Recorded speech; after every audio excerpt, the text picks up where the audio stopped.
अस्सलाम वालेकुम students, welcome to STG insights. आज हम लेक्चर 16 से लेक्चर 18 तक के तमाम कंसेप्ट्स को कोड के साथ क्लियर करेंगे। स्टूडेंट, आज आपका मिड टर्म का सिलेबस ख़त्म हो जाएगा। मैंने 4 लेक्चर्स में आपको मिड टर्म के पूरे सिलेबस की बहुत अच्छी तरीके से प्रिपरेशन करवाई है। स्टूडेंट्स, यूट्यूब पे पहली बार इतनी डिटेल्ड लेक्चर और इतनी आसान तरीके से आपको MCQs, शॉर्ट क्वेश्चन और कोड एग्जीक्यूट करके बहुत अच्छी प्रिपरेशन प्रोवाइड की गई है। तो स्टूडेंट, आपसे एक छोटी सी रिक्वेस्ट है कि आप चैनल को सब्सक्राइब ज़रूर करें और अपने मैक्सिमम फॉलोअर्स के साथ शेयर भी ज़रूर करें। स्टूडेंट्स, मैं इस हैंडआउट का लिंक डिस्क्रिप्शन में डाल दूंगी और इसके साथ साथ ये जो कोड मैं आपके सामने करती हूँ इसकी फ़ाइल भी मैं डिस्क्रिप्शन में डाल दूंगी, ताकि आप जब अपनी पेपर प्रिपरेशन करने लगें तो कम से कम टाइम में आप अपनी अच्छी से अच्छी तैयारी कर सकें। तो चलते हैं हम अपने लेक्चर की तरफ। लेक्चर नंबर 16 का सबसे पहला टॉपिक है ऑपरेटर ओवरलोडिंग। तो स्टूडेंट, सबसे पहले तो हम ये देखेंगे कि फंक्शन के साथ ऐसी क्या प्रॉब्लम थी जिसकी वजह से हमने ऑपरेटर ओवरलोडिंग के कॉन्सेप्ट को इंट्रोड्यूस करवाया ऊप्स के अंदर। तो स्टूडेंट, इसे हम एक छोटी सी एग्जाम्पल के साथ समझते हैं। फ़र्ज़ करें हमारे पास एक कॉम्प्लेक्स नंबर है। आपको पता है कॉम्प्लेक्स नंबर में 2 पार्ट्स होते हैं, एक इमेजिनरी और दूसरा रियल।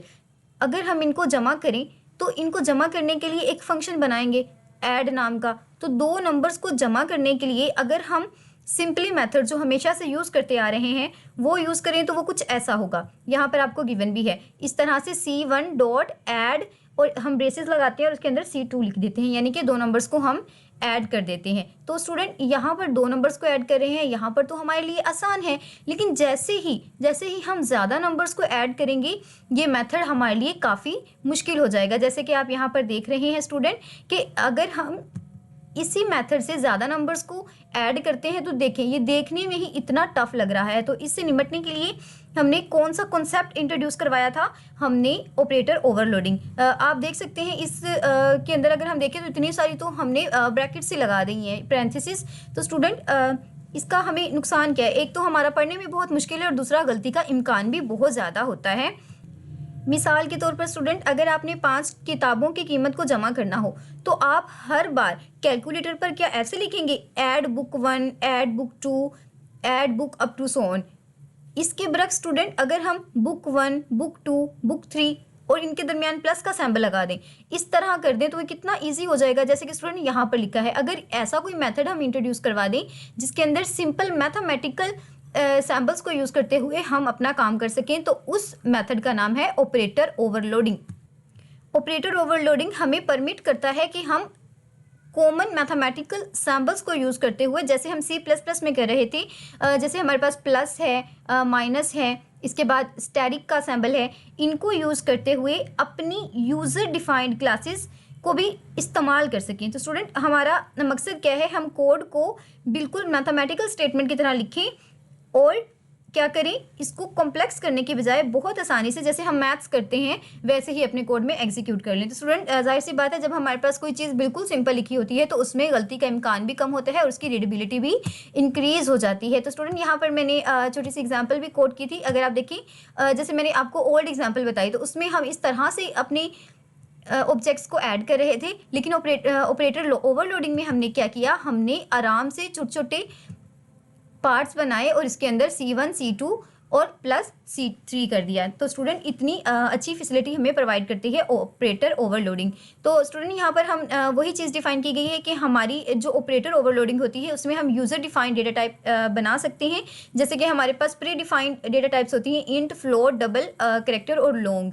तो इसी तरह हम सेम यूज़ कर सकते हैं। ये पॉइंट आपका बहुत इंपॉर्टेंट है कि जो ऑपरेटर फंक्शंस होते हैं वो डायरेक्टली कॉल नहीं होते, बल्कि ऑटोमेटिकली हम वो क्या होते हैं, इन्वोक हो जाते हैं, जो इवेल्युएट करते हैं ऑपरेशन को, जिसकी इम्प्लीमेंटेशन कर रहे होते हैं वो कंपाइलर के थ्रू। तो ये आपका MCQs पूछा जा सकता है कि ये डायरेक्टली तो इन्वोक नहीं होते, लेकिन हम इन्हें ऑटोमेटिकली इन्वोक करते हैं क्योंकि ये कंपाइलर की इम्प्लीमेंटेशन कर रहे होते हैं। तो स्टूडेंट, यहाँ पर वो लिस्ट है, ये आपसे MCQs पूछा जाता है कि ऐसे कौन से ऑपरेटर्स हैं जिनको हम ओवरलोड कर सकते हैं। स्टूडेंट, ये आपने टेबल अच्छे तरीके से देखना है, क्योंकि इसके अंदर से कोई भी सैम्पल दे दिया जाएगा और आपसे पूछा जाएगा कि क्या इसको हम ओवरलोड कर सकते हैं, अगर कर सकते हुए तो येस या ट्रू या फॉल्स। तो इसके बाद स्टूडेंट ये हमारे पास ऑपरेटर हैं जिनको हम ओवरलोड नहीं कर सकते। तो स्टूडेंट ये एमसीक्यूज भी बहुत इंपॉर्टेंट है। आपको 3 ऑपरेटर ऐसे दिए जाएंगे जिनको हम ओवरलोड कर सकते हैं और कोई एक ऐसा ऑपरेटर जिसको हम ओवरलोड नहीं कर सकते। स्टूडेंट आपको ये चीज़ याद करने की ट्रिक ये हो सकती है कि आप ऐसे ऑपरेटर को याद कर लें जो ओवरलोड नहीं हो सकते, जैसे हमारे पास डॉट और डॉट स्टैरिक, इसके बाद स्कोप रेजोल्यूशन ऑपरेटर। सबसे इंपॉर्टेंट तो स्टूडेंट आपका ये है और उसके बाद ये, और जो फर्स्ट पर है हमारा डॉट, तो इनका आपसे बहुत एमसीक्यूज पूछा जाता है। इसके बाद स्लैश और डबल स्लैश, इनको हम ओवरलोड नहीं कर सकते। स्टूडेंट यहाँ पर देखें, they take actual current object, क्योंकि ये एक्चुअल करंट ऑब्जेक्ट्स को लेते हैं rather than the value in argument. अपनी आर्ग्यूमेंट की वैल्यू को लेने के बजाय ये जो एक्चुअल ऑब्जेक्ट्स होते हैं उनको लेते हैं। जैसे कि हमने डॉट ऑपरेटर में लेक्चर नंबर 15 में और लेक्चर नंबर 14 में बहुत अच्छी तरीके से डिस्कस किया था। इसके बाद स्टूडेंट ये जो ऑपरेटर होता है क्वेश्चन मार्क और इसके आगे हम कॉलन लगाते हैं, इसको हम इट इज़ ओनली ट्रिनरी ऑपरेटर। ये हमारे पास कौन सा ऑपरेटर होता है? ट्रिनरी ऑपरेटर।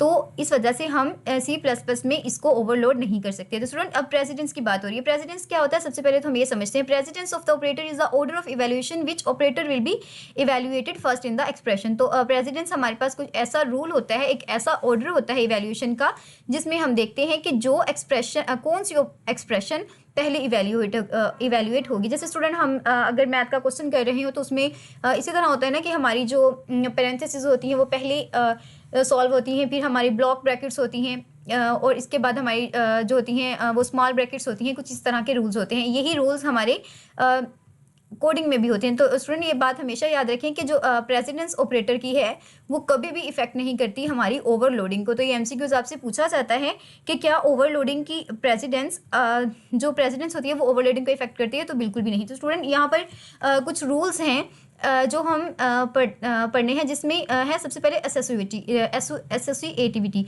तो एसोसिएटिविटी कभी भी चेंज नहीं होती हमारी ओवरलोडिंग की वजह से।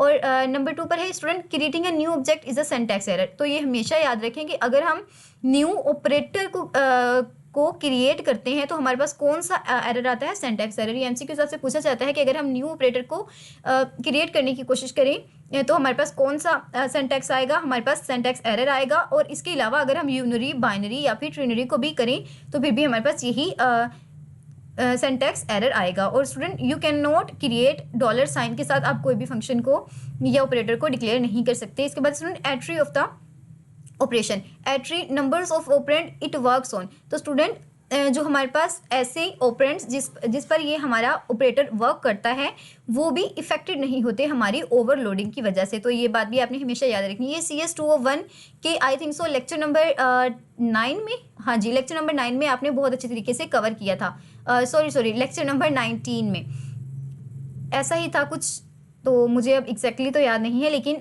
जिन बच्चों ने पढ़ी है उनको बहुत अच्छे तरीके से याद होगा।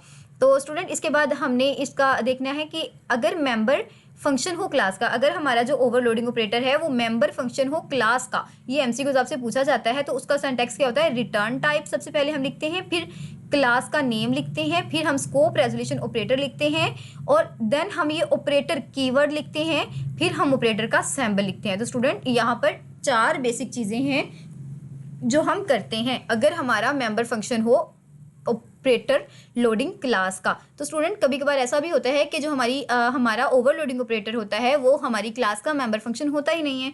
तो स्टूडेंट उसका हमारे पास सिंटैक्स क्या होता है? जैसे हमारे पास सबसे पहले हम लिखते हैं रिटर्न टाइप के, हमारी फंक्शन की रिटर्न टाइप क्या होगी, उसके बाद ऑपरेटर कीवर्ड, फिर हम ऑपरेटर का सैम्पल। इसके अंदर स्टूडेंट स्किप क्या हुआ है? स्किप हमारा सिर्फ स्कोप रेजोल्यूशन ऑपरेटर स्किप हुआ है, और जो हम यहाँ पर अगेन क्लास का नाम लिख रहे थे वो भी हमारा क्या हो गया? स्किप हो गया है। जाहिर सी बात है अगर क्लास का फंक्शन है तो हम क्लास को तो ऐड करेंगे, और जब क्लास ही नहीं है तो हम क्लास का नेम क्यों ऐड करेंगे? इसके बाद स्टूडेंट बाइनरी ऑपरेटर ओवरलोडिंग। तो ये बात हमेशा याद रखें कि बाइनरी हमेशा 2 क्वांटिटीज़ पर एक्ट करता है, जैसे A+B, A-B। तो इसी तरह स्टूडेंट जहाँ पर भी 2 हमारे पास क्वांटिटीज़ आ जाती हैं वहाँ पर हम कौन सा ऑपरेटर यूज़ करते हैं? हम बाइनरी ऑपरेटर यूज़ करते हैं। यहाँ पर ये जो तमाम ऑपरेटर्स लिखे हुए हैं ये हमारे बाइनरी ऑपरेटर्स हैं। तो इसका हमारे पास सिंटैक्स क्या होता है कि अगर ये हमारी मेंबर क्लास का हिस्सा हो, अगर ये फंक्शन जो हमारा बाइनरी ऑपरेटर है वो हमारे मेंबर है क्लास का, तो वही स्टूडेंट की यहाँ पर सबसे पहले हम टाइप लिखेंगे, टाइप इसका कीवर्ड है, ये हमेशा याद रखिएगा। और इसके बाद स्टूडेंट क्लास का नेम, स्कोप रेजोल्यूशन ऑपरेटर, फिर ऑपरेटर कीवर्ड, फिर ऑपरेटर का सैम्पल। तो स्टूडेंट अगर ये मेंबर नहीं है तो हम क्या स्किप कर देंगे, हम इसके अंदर से टाइप, क्लास नेम, ऑपरेटर, ये हमारे पास ऑपरेटर और इसका सैम्पल। उसके बाद स्टूडेंट यहाँ पर इसकी जो चेंजिंग आई है, यहाँ पर सिर्फ टाइप RS आता है और यहाँ पर हम दोनों टाइप्स इसकी लिख देते हैं। तो स्टूडेंट यहाँ पर ये भी है, the operator OP must have at least one formal parameter of the class user defined data type. तो स्टूडेंट ये हमेशा याद रखें कि हमारा जो ऑपरेटर होता है उस एटलीस्ट उसके पास एक वन फॉर्मल पैरामीटर तो होना चाहिए अपनी टाइप क्लास का। क्यों, कौन सी टाइप क्लास है, जो कि हमारे पास है यूज़र डिफाइंड क्लास। तो ये देखें यहाँ पर दो ऑपरेटर्स हमें दिए गए हैं, आर्ग्यूमेंट्स, और यहाँ पर एक। और स्टूडेंट ये हमारे पास नेसेसरी है, ये भी आपका MCQs आता है कि वन फॉर्मल पैरामीटर तो होना ही चाहिए।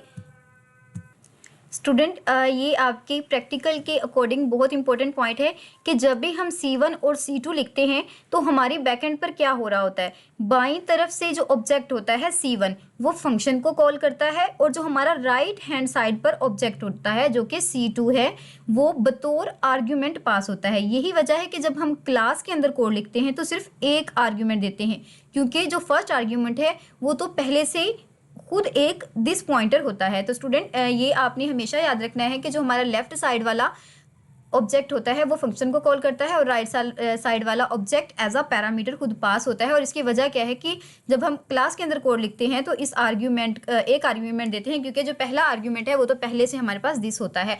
तो ये बात रिपीट करने का मकसद ये है ताकि आपको जहन नशीन हो जाए ये बात। स्टूडेंट अब हमारे पास इसके ड्रॉबैक्स भी हैं, जिस तरह इसके बहुत सारे फ़ायदे हैं, इसके कुछ नुकसान भी हैं। मिसाल के तौर पर स्टूडेंट अगर हम वॉइड रिटर्न करेंगे तो क्या होगा, हम C1, C2 और C3 नहीं लिख सकते, C3 नहीं लिख सकते। क्यों नहीं लिख सकते, इसलिए कि हम हमेशा नया ऑब्जेक्ट कॉम्प्लेक्स रिटर्न करते हैं। तो इस तरह स्टूडेंट ये हमारा बहुत मुश्किल हो जाता है। तो हमेशा आपने याद रखना है कि assignment and cascading expression are not possible. तो ये MCQ आपसे पूछा जा सकता है कि कौन सी चीज़ें इम्पॉसिबल होती हैं हमारी रिटर्न टाइप को यूज़ करते हुए। तो assignment and cascading expression. Number 2 पर है, only existing object is use to store result. जो पहले से मौजूद जो ऑब्जेक्ट्स हैं वो उन्हीं में हम डेटा को स्टोर कर सकते हैं। तो स्टूडेंट अगर हमें नया ऑब्जेक्ट इंट्रोड्यूस करवाना पड़ जाए तो फिर तो हमारे लिए बहुत टफ कंडीशन आ सकती है। इसके बाद स्टूडेंट कोड की रीयूजेबिलिटी हमारी कम हो जाती है, और दूसरा डिबगिंग हमारे पास टफ हो जाती है, और जो कोड है वो बहुत हार्ड हो जाता है मेंटेन करना। तो स्टूडेंट अब हम इसके कोड की तरफ चलते हैं। यहाँ पर मैंने आपको बहुत आसान अल्फाज में बहुत अच्छे तरीके से ये कोड एक्सप्लेन किया हुआ है। स्टूडेंट अगर आपके एग्ज़ाम में कोई भी क्वेश्चन आ जाता है, कोई भी ऐसी प्रॉब्लम आ जाती है तो आप इसे इजीली सॉल्व कर सकते हैं। आपके हैंडआउट में कम्प्लेक्स नंबर की एग्जाम्पल दी गई है जो कि बहुत टफ है, और आपके एग्ज़ाम में ऐसी एग्जाम्पल कोई आती भी नहीं है। तो इसी तरह के आपसे छोटे छोटे सिनेरियोस पूछे जाते हैं जिनको आपने सॉल्व करना होता है। अब स्टूडेंट हमने किया क्या कि हमने क्लास बना ली मार्क्स के नाम से। इसको हमने इसकी एक पब्लिकली, स्टूडेंट हमेशा याद रखें कि हमने इसे पब्लिकली एक इंटीजर दिया है और उसका नाम रखा है नंबर। याद रखें अभी हमने कोई भी वैल्यू इनिशियलाइज नहीं करवाई। उसके बाद हमने क्या किया, हमने मार्क्स नाम का एक कंस्ट्रक्टर बनाया है और उसके अंदर इंट जो हमारी डेटा टाइप थी और n इज इक्वल्स टू 0, यानी कि n का हमने एक ऑब्जेक्ट बनाया है और उसे वैल्यू इनिशियलाइज कर दी है 0 के बराबर। और स्टूडेंट हम कंस्ट्रक्टर की बॉडी के अंदर आए हैं और हमने क्या किया है, नंबर यानी कि जो हमने नम लिया था उससे बराबर कर दिया है n के, यानी कि जो भी नीचे से वैल्यू आएगी वो हमारे नम में स्टोर होगी, और नम में स्टोर होने के बाद इसको 0 से इनिशियलाइज है तो इससे क्या हो जाएगी, वो इंटरप्रेट हो जाएगी, यानी कि जो वैल्यू हम नीचे से देंगे वो यहाँ पर आकर प्रिंट हो जाएगी। अब देखिए स्टूडेंट इसके बाद हमने क्या किया, जैसे कि हमारा सिंटैक्स ही ऐसा था कि पहले हमें क्या करना है, सबसे पहले हमने क्लास लिखनी है, ठीक है, हमने क्लास लिखी, उसके बाद हमने ऑपरेटर जो कि हमारा कीवर्ड है वो लिखा, और उसके बाद हमने सैम्पल लिखा। ये तो हमने सिंटैक्स को फॉलो किया। और दूसरी बात जो हमने की थी स्टूडेंट कि हमें कोई एक आर्ग्यूमेंट तो पास करना होता है, तो हमने कौन सा आर्ग्यूमेंट पास किया, मार्क्स num2। तो स्टूडेंट हम यहाँ पर दो नंबर्स को सम कर रहे हैं, num1। यहाँ पर मैंने 1 नहीं लिखा, लेकिन स्टूडेंट अगर आप चाहें तो 1 लिख भी सकते हैं ताकि आपको आसानी रहे। ये लिखने का मकसद ये है कि आपको कोड समझना बहुत आसान रहे। तो यहाँ पर मैंने num2 लिख दिया, और उसके बाद स्टूडेंट मार्क्स रिजल्ट, यानी कि हम अब रिजल्ट के अंदर इसको स्टोर करवाएंगे। तो रिजल्ट हमें किसका लेना है, हमें नम का लेना है। और नम हमारे पास कौन से हैं, पहला हमारे पास num1 है जो कि हमारा अपना है, और num2 हमारे पास कौन सा है, जो उसके अंदर स्टोर होगी वैल्यू, जो कि हमारा n2 है, जो मैंने यहाँ पर ऑब्जेक्ट के फॉर्म में इंट्रोड्यूस करवाया था। यहाँ आप ओबीजे भी लिख सकते हैं, ये तो आपकी आसानी के लिए मैंने लिखा है, और डॉट नम, क्योंकि ये हमारी नम को कॉल करेगा। इसके बाद स्टूडेंट रिटर्न टाइप हमारी कौन सी होगी, रिटर्न हमें क्या करेगा, रिजल्ट करेगा। अब आ गए हैं हम मेन में, तो स्टूडेंट मेन में क्या करेंगे, मार्क्स m1। मार्क्स m1 मतलब ये हमारा, हमने एक ऑब्जेक्ट बनाया m1 के नाम से, जहाँ पर हमने अपने n1 के मार्क्स डाल दिए हैं, और मार्क्स 2 हमने बनाया है 40 m2 के नाम से, जिसके अंदर हमने 40 दे दिया है, जो कि हमारा क्या है, जो हमारा n2 में जाके स्टोर होगा। इसके बाद स्टूडेंट टोटल मार्क्स हमने अब क्या करना है, मार्क्स को टोटल करना है। तो टोटल के लिए हम क्या यूज़ करेंगे, m1 प्लस m2। स्टूडेंट देखिए, अगर हम मेन के थ्रू देखें तो हमारा कोड कितना प्यारा और कितना खूबसूरत लग रहा है, और हमें रिजल्ट भी बहुत अच्छा मिल जाएगा, और इतना कॉम्प्लेक्स वे में जाने की ज़रूरत ही नहीं है। तो स्टूडेंट इसके बाद हमने सी आउट करवा दिया है टोटल मार्क्स, और टोटल मार्क्स के आगे हमने क्या किया है, टोटल डॉट नम, क्योंकि ये नम को कॉल करेगा, और एंडल। इसके बाद हम रिटर्न 0 कर देंगे, और गेट सी एच। अब मैं आपके सामने रिजल्ट भी शो करती हूँ। तो रिजल्ट हमारे पास 9 आउटपुट आनी चाहिए। यहाँ पर स्टूडेंट एक ग्लिच आ रहा है। मसला बेसिकली ये है कि यहाँ पर मैंने नम ही रखा है और वहाँ पर 1 1 कर दिया। तो स्टूडेंट यहाँ पर भी हम 1 कर देते हैं, ताकि हमारा ये सॉल्व हो जाए इशू। अभी भी स्टूडेंट ये आ रहा है, क्योंकि यहाँ पर भी हमने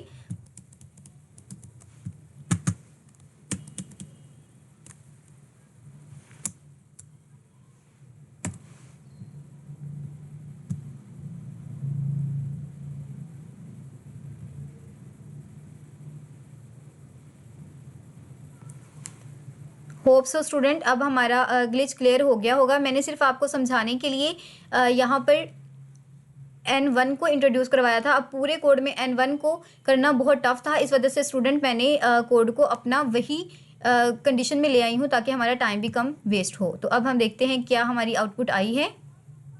जी हाँ, तो हमारी आउटपुट 90 आनी चाहिए थी, क्योंकि 40 + 50 हमारे पास 90 ही होता है। उम्मीद करती हूँ आपको समझ आ गया होगा। तो अब हम लेक्चर नंबर 12 की तरफ लेक्चर नंबर 17 की तरफ बढ़ते हैं। यहाँ पर हमने बाइनरी ऑपरेटर को कांस्टेंट की टर्म में पढ़ना है। यहाँ स्टार्ट में हमें यही बताया गया है कि लेफ़्ट हैंड जो साइड होती है वो हमेशा आर्ग्यूमेंट को कॉल करने के लिए इस्तेमाल होती है, और जो राइट साइड होती है उसमें वो आर्ग्यूमेंट क्या होता है, आकर प्लेस हो जाता है। तो ये मैंने आपको लेक्चर नंबर 16 में बहुत अच्छी तरीके से बता दिया था। तो स्टूडेंट अब बाइनरी ऑपरेटर में हमेशा बाएँ हाथ पर तो हमारी कॉल हो रही होती है फंक्शन। अगर हम C+ यहाँ पर आपको क्लियर करवाया गया है, ये देखें, अगर हम C+2 पॉइंट समथिंग लिखते हैं तो इससे क्या होता है, ये तो ठीक है। क्यों? क्योंकि स्टूडेंट C1 एक क्लास का ऑब्जेक्ट है और वो फंक्शन को कॉल कर सकता है। लेकिन अगर हम C1 + 2.325 इस तरह से लिखते हैं कि जो हमारा बाएं तरफ का है वो हमारा 2.5 है, मतलब स्टूडेंट इसकी हम जगह को प्लेस कर देते हैं, ये वाला हम इस साइड पे लिख देते हैं और C1 इस साइड पर। तो क्या होगा स्टूडेंट, अब 2.3 समथिंग हमारे पास क्या है, ये हमारे पास एक आम नंबर है, कोई क्लास नहीं। तो हमारा जो कॉमन नंबर है वो फंक्शन को कॉल ही नहीं कर सकता। इस वजह से ये हमारा कोड क्या होगा, हमारा कोड एरर देगा। तो इस मसले का हल क्या है स्टूडेंट, हम इस मसले का हल ये करते हैं कि क्लास के अंदर ऐसे फंक्शन बना लें जो फ्रेंड हो, यानी क्लास के मेंबर ना हो। चूंकि वो मेंबर नहीं होते तो किसी एक ऑब्जेक्ट के पाबंद भी नहीं होते, और दोनों वैल्यूज दाएं और बाएं दोनों के आर्ग्यूमेंट्स ले सकते हैं। तो देखा स्टूडेंट, फ्रेंड फंक्शन भी कितना हमारे लिए फ़ायदेमंद है। तो स्टूडेंट ये तमाम ये जो ऊपर की थ्योरी है आपको इसी चीज़ के बारे में क्लियर करवाया गया है, जो मैंने आपको प्रॉब्लम बहुत आसानी से आसान लफ्ज़ों में समझा दी है। तो हम आगे जाएंगे।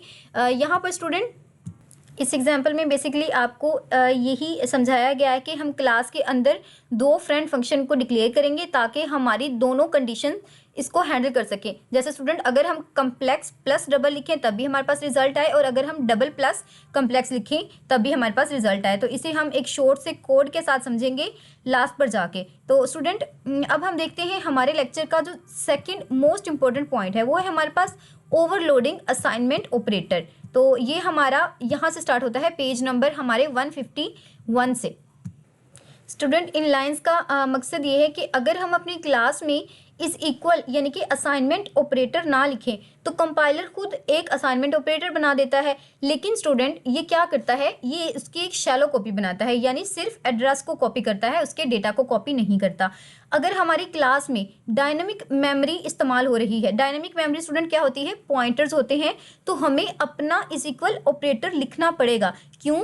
क्योंकि हमें उसकी डीप कॉपी चाहिए और डीप कॉपी हमारी हमेशा डायनेमिक मेमोरी में होती है और डीप कॉपी होती किसके थ्रू है, हमेशा हमारे पॉइंटर के थ्रू होती है। तो स्टूडेंट ये पॉइंट्स आपने हमेशा याद रखने हैं क्योंकि ये एमसीक्यूज में आपसे बहुत ज़्यादा पूछे जाते हैं। स्टूडेंट ये शैलो कॉपी, यहाँ पर भी आपको शैलो कॉपी और डीप कॉपी का ही तमाम कॉन्सेप्ट बयान किया गया है। तो स्टूडेंट मैं आपको एक आसान से एग्जांपल के साथ समझाती हूँ। अगर आपने एक घर बेचकर वैसा ही दूसरा घर बनाना है तो स्टूडेंट आपने क्या किया, आपने सिर्फ पुराने घर का पता नए कागज़ पर लिख लिया। अगर घर ही गिर जाएगा तो आपका पता भी बेकार जाएगा। तो स्टूडेंट यही हमारे पास क्या होती है, शैलो कॉपी। यानी कि अब हमारा जो ऑब्जेक्ट है, हमारा जो फंक्शन है वो ही नहीं रहा, क्योंकि वो तो हमारे पास स्टैटिक था, तो वो तो हमारे पास ख़त्म हो गया है। तो हम उसके पते का क्या करेंगे, उसके एड्रेस का क्या करेंगे। तो स्टूडेंट ये हमारे लिए इसलिए यूज़फुल नहीं है क्योंकि ये कंपाइलर खुद बनाता है। तो जाहिर सी बात है जो चीज़ हम अपनी इंटेंशन के साथ नहीं बनाएंगे वो हमारे लिए फ़ायदेमंद नहीं है और हमें पता भी नहीं है ये बनी भी है या नहीं। और इसके अंदर कौन सी अब हमारे पास प्रॉब्लम हो सकती है, शैलो कॉपी के अंदर हमारे पास डिंगलिंग पॉइंटर की प्रॉब्लम आ सकती है, मेमोरी लीक हो सकती है, और इसके साथ साथ अगर हम इसको डायनेमिकली एलोकेट नहीं करते। और दूसरी बात स्टूडेंट हमारे पास क्या है, डीप कॉपी। तो डीप कॉपी क्या है स्टूडेंट, आपने नई ज़मीन खरीदी, वैसा ही एक नया घर तमीर कर लिया। अब पुराने घर का कुछ भी हो, आपका घर क्या है, महफूज है। तो स्टूडेंट आपने क्या किया, वो जो पुराना घर था वो गिर जाए, उसे कुछ भी हो जाए, यानी कि उसका एड्रेस आपके पास होगा तो आप एड्रेस का क्या करेंगे। लेकिन अगर आपने सेम वैसा ही घर बना लिया है तो आपको टेंशन नहीं होगी कि हमारा जो पुराना घर है उसके साथ क्या हुआ। यही हम करते हैं हमारी डीप कॉपी और शैलो कॉपी में। जब आपके पास डीप कॉपी है तो आपको शैलो कॉपी की एज इट इज़ कोई भी फिक्र नहीं होती। तो स्टूडेंट यहाँ पर आपका कुछ भी नहीं है क्योंकि यहाँ पर आपको एक प्रॉब्लम दी गई है और उसके थ्रू आपको यही समझाया गया है कि डीप कॉपी और जो हमारे पास शैलो कॉपी है उसका कॉन्सेप्ट किस तरह काम करता है। ये भी आपने हमेशा याद रखा है कि ANCI जो हमारे पास है C++ स्टैंडर्ड टर्म में हमारे पास जो मेंबर वाइज कॉपी थी उसको इंट्रोड्यूस करवाया गया था और ये हमारे पास किसको इंडिकेट करती थी, हमारे पास लॉजिकल कॉपी को, जिसे हम डीप कॉपी भी कहते हैं। ये आपसे एमसीक्यूज पूछा जा सकता है। और उसके बाद student term member wise copy का मतलब क्या है कि हम वैल्यू को कॉपी कर रहे हैं किसी भी मेंबर की क्लास के अंदर और 1 बाय 1 ब्लाइंडली, यानी कि ब्लाइंडली हम 1 बाय 1 वैल्यू को कॉपी कर रहे हैं और इसको हम क्या कहते थे, हम इसको बिटवाइज कॉपी भी कहते थे। स्टूडेंट ये आपके बहुत इंपॉर्टेंट एमसीक्यूज हैं और आपका जो एग्जामिनर है इन्हीं चीज़ों को पिक करके आपके एमसीक्यूज बनाता है।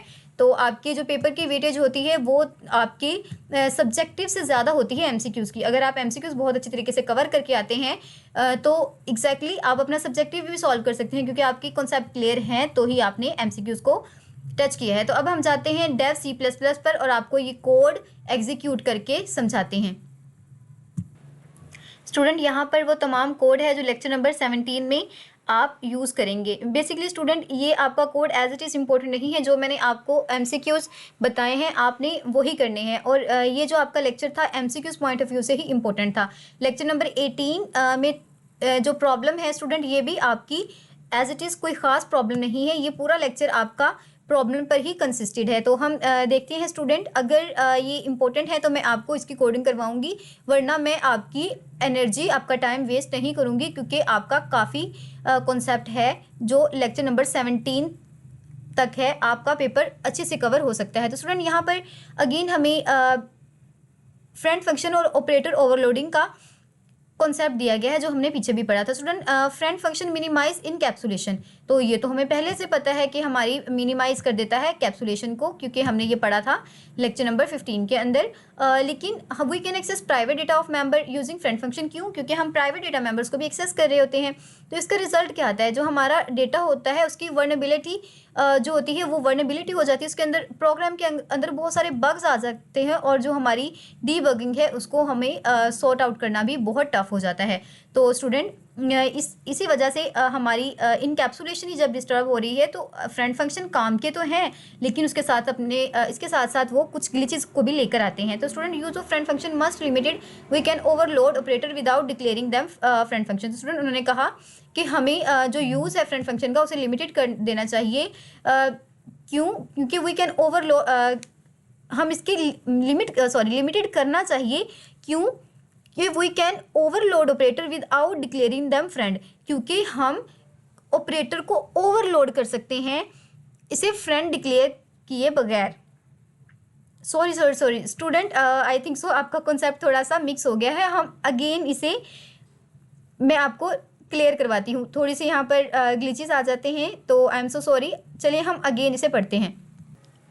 ठीक है स्टूडेंट, मैंने आपको बिल्कुल ठीक समझाया है। असल में पीछे शोर बहुत होता है तो मुझे खुद बहुत कन्फ्यूजन हो जाती है। तो स्टूडेंट देखें, अगर हम इनको फ्रेंड फंक्शन नहीं भी बनाते तो फिर भी हम इनको क्या कर सकते हैं, इसे ओवरलोड कर सकते हैं। तो इस लाइन का यही मतलब था, मैंने आपको पहले भी ठीक बताया है।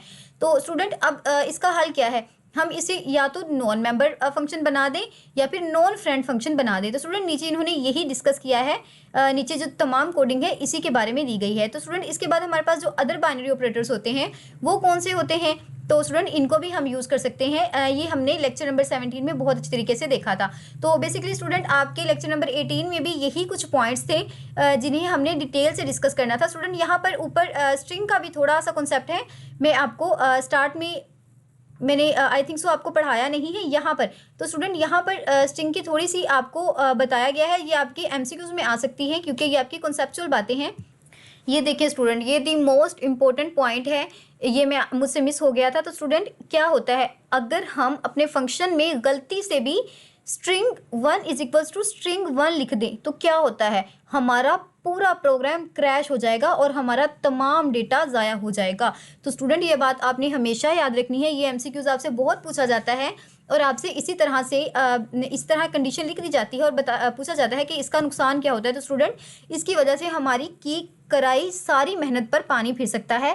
तो स्टूडेंट वजह क्या है, याद करें कि हमने इज इक्वल टू ऑपरेटर को कोड में लिखा था। पहले हम अपनी पुरानी मेमोरी को डिलीट करेंगे जो कि हमारी डिलीट str के थ्रू आएगा और फिर हम दूसरी वाले को कॉपी करेंगे। तो स्टूडेंट ये जो प्रोसेस है ये करना ज़रूरी है क्योंकि हमने कौन सा ऑपरेटर लिखा था, हमने इज इक्वल का ऑपरेटर इंट्रोड्यूस करवाया है। अगर string1 और string2 एक ही चीज़ें हैं तो स्टेप 1 में हम string1 की मेमोरी को पहले डिलीट करेंगे, फिर स्टेप 2 में हम जब इसकी कॉपी करने जाएंगे तो वहाँ मौजूद डेटा जो डेटा है वो होगा ही नहीं क्योंकि हमने इसे पहले से डिलीट कर चुके हैं। तो स्टूडेंट अब एक ही ड्रेस पर हम दो चीज़ों को स्टोर करने की कोशिश कर रहे हैं तो जाहिर सी बात है हमारे प्रोग्राम ने क्रैश ही होना है। इसका हल क्या है कि पहले वाला जो हमारा str है और str2 है, ये दोनों हैं तो सेम ही, लेकिन अगर हमने इनको स्टोर करना है तो पहले हमें उसकी जो स्पेस है वो डिलीट करनी पड़ेगी, फिर उस स्पेस पर हम इसे